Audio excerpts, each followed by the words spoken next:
Hello guys, welcome back to your YouTube channel SKM study away of success. मैं हूं आपका educator Shiv Mishra. यहाँ पर लेकर आए हैं बेटा 24 फरवरी के लिए हिंदी के 3 चपुआ वाले निबंध लेखन है। आ गुरुदेव, ऐसा का हमरा ऐसा ही है। अच्छा, पता है मैंने उतना ही बताया जितने में आपका काम हो जाए, जितना आपको याद हो जाए, जितना आपको बना के भरना है उतनी आपको याद करना है, ठीक है। अभी हम आपको जस्ट इमेजिन, मैं आपको 10 पेज का निबंध लेखन समझा दूं, आप याद नहीं कर पाएंगे तो क्या मतलब है बेटा। अब हमें वही पढ़ना है, उतना ही पढ़ना है जितना हमारे क्या आएगा बेटा, बोर्ड में आएगा, और समझ समझ के एकदम डेप्थ में जाके। बाकी जहाँ पे जो ऐड करना रहेगा मैं आपको सिखा दूंगा, परेशान मत होना। ये जो आपका शिवम भाई है ना, सिखा देगा। बेटा 8:30 बजे रात में लाइव आते हैं आप सभी के लिए। आप जुड़ोगे ना? हाँ गुरुदेव, जुड़ेंगे। करेक्ट 8:30 बजे आप लोग तैयार रहिएगा। आज क्लास आने वाली चपुआ वाला रहेगा गुरुदेव, मजा आएगा कसम से। गुरुदेव उनकी कसम, आग लगा देंगे पेपर में। थोड़ा लगाएंगे, अगर आप लोगों का साथ रहा ना तो सब कुछ कर देंगे, लेकिन आपको साथ देना है कि नहीं। उसके लिए क्या करना क्या होगा, सबसे पहले चैनल को सब्सक्राइब ठोको यार, जितने भी स्टूडेंट हैं। चैनल को सब्सक्राइब करने के बाद वीडियो को प्यार से लाइक कर दीजिएगा। और इसका जो पीडीएफ है ना, तो ये PDF Telegram channel SKM study से डाउनलोड करिए। और गुरुदेव एसकेएम स्टडी टेलीग्राम चैनल का लिंक डिस्क्रिप्शन बॉक्स के अंदर है, और कहीं मिलेगा नहीं, परेशान मत होइए। कहाँ मिलेगा बेटा? डिस्क्रिप्शन बॉक्स के अंदर मिलेगा, ठीक ना। चलिए, यहाँ पे हम लोग देखने वाले हैं सर जी, हिंदी के सबसे महत्वपूर्ण 3 निबंध लेखन बेटा देखने वाले हैं, जो कि 24 फरवरी के लिए रहने वाला है। 24 फरवरी के लिए रहने वाला है। 24 फरवरी की बेटा अपना क्या है, हिंदी का पेपर है, करे जब है कि नहीं। एकदम चपुआ वाले हैं, और 3 ठो लिए हैं, और हम आपको पूरा करवा देंगे, परेशान मत होइएगा, ठीक है ना। जितने भी आ सकते हैं सब करवा देंगे।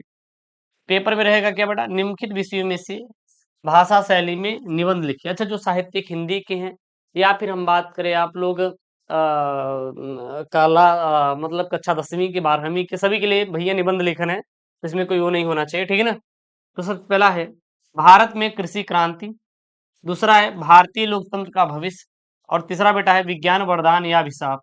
ये पेपरवा में खूब आता है, ये पेपरवा में खूब आता है, एकदम चपुआ वाले हैं।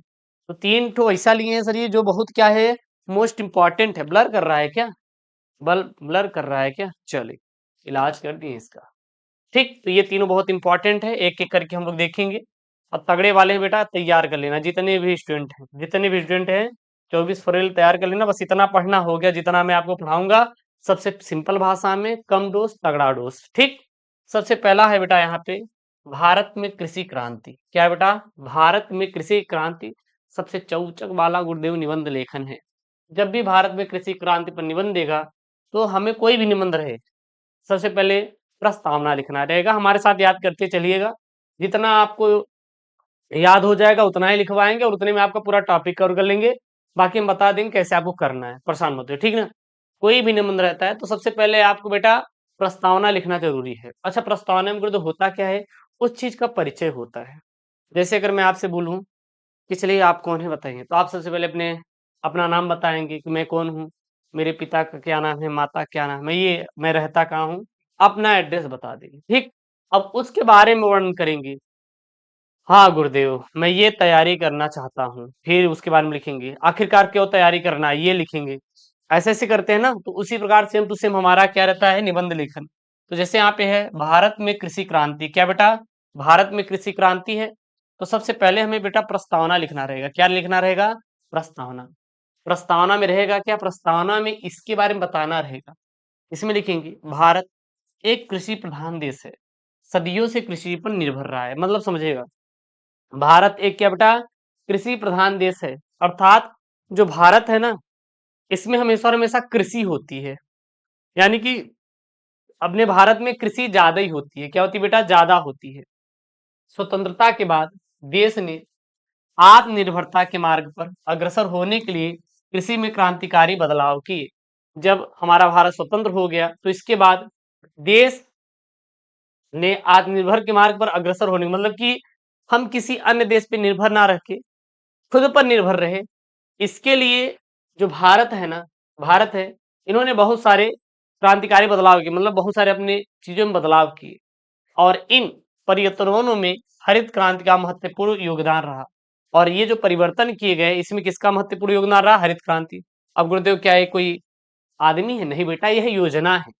हरित क्रांति जो होता है वो कृषि के क्षेत्रों में आता है, जैसे जहां पे पैदावारों में बढ़ोतरी की जाती है, कृषि संबंधित होता है, तो वहां पे कृषि क्रांति होती है। तो कृषि क्रांति एक योजना थी जिसके द्वारा कृषि को वो मटेरियल उपलब्ध कराया गया जिससे उनकी पैदावार बेटा क्या बढ़ सके, समझे ना, जिसने देश की कृषि परिदृश्य को बदलाव कर दिया। बस इतना आप लिखिएगा, ये क्या हो जाएगा आपका प्रस्तावना हो जाएगा। इसके अलावा आपको कुछ भी करने की बिल्कुल भी जरूरत नहीं है। ओके, उसके बाद यहाँ पे लिखेंगे मुख्य अंश। मुख्य अंश मतलब अब आप कृषि के बारे में जो भी आपको समझ में आ रहा है, जो भी आ रहा है समझ में, वो कृषि के बारे में लिखिए।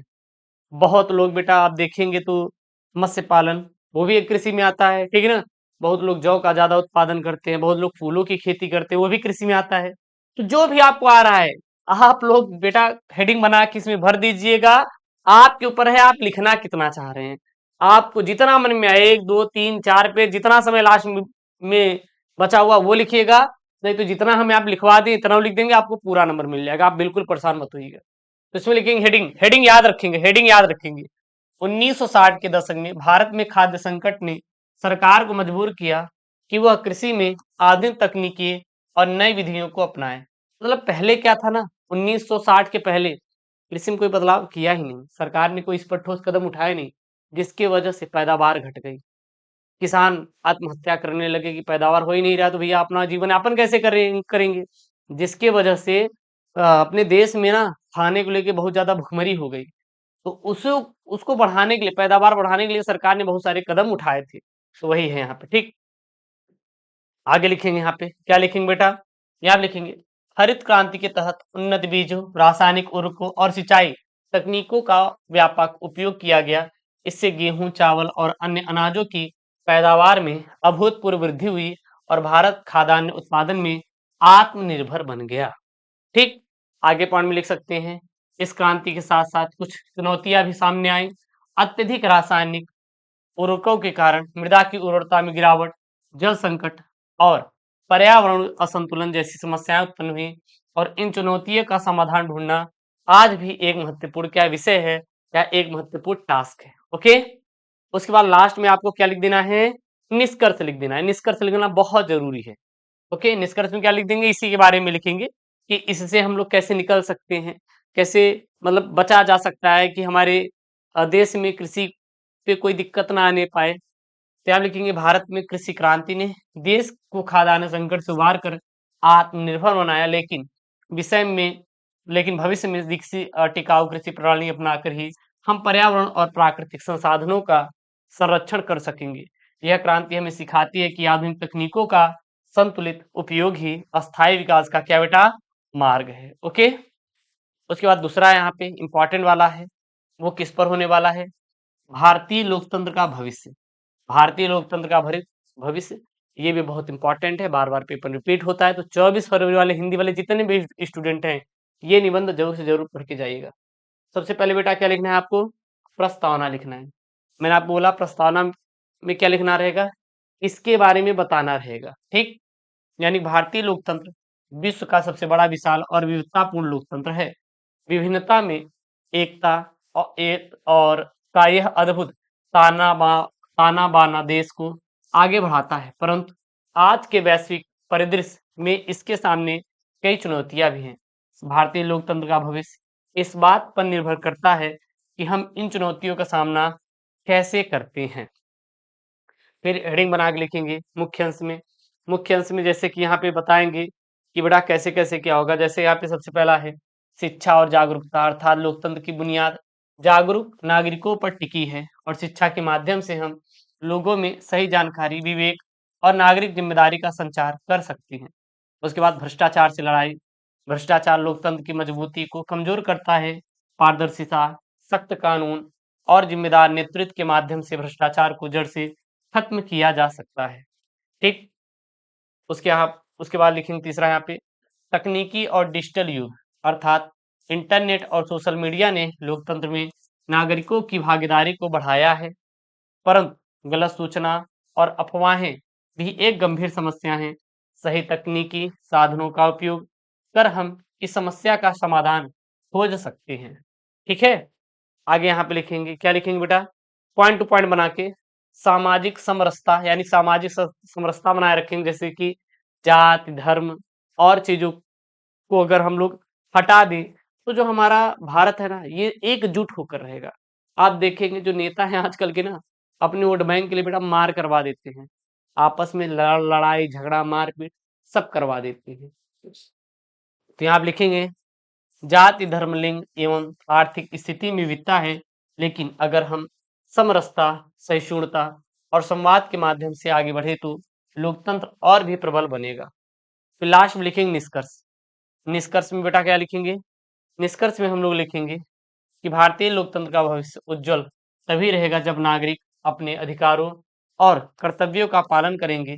शिक्षा, पारदर्शिता और सामाजिक समरसता के माध्यम से हम एक सशक्त और विकसित लोकतंत्र का निर्माण कर सकते हैं, और यह हम सभी की जिम्मेदारी है कि हम लोकतंत्र का रक्षा करें और इसे और अधिक प्रगतिशील बनाएं। इसका पीडीएफ आपको टेलीग्राम चैनल SKM स्टडी मिल जाएगा। SKM स्टडी टेलीग्राम चैनल का लिंक डिस्क्रिप्शन बॉक्स के अंदर दिया गया है, जाके ज्वाइन कर लीजिएगा, ठीक है। वहां पे इसका पीडीएफ मिल जाएगा, आपको लिखने की जरूरत नहीं पड़ेगी। भाई उतना ही याद करो जितना आपको याद हो जाए, अब बहुत बड़ा आपको याद करने की जरूरत नहीं है, समझ आ रहा है ना? तो याद रखिएगा इस चीज को। अगला है तीसरा यहाँ पे, वो है आपका विज्ञान वरदान या अभिशाप। मतलब विज्ञान वरदान भी है और अभिशाप भी है। कैसे वरदान हो सकता है, मतलब कि हमें विज्ञान से क्या क्या प्रॉफिट है, और अभिशाप क्या क्या है, ये आपको सारी चीजें लिखनी है।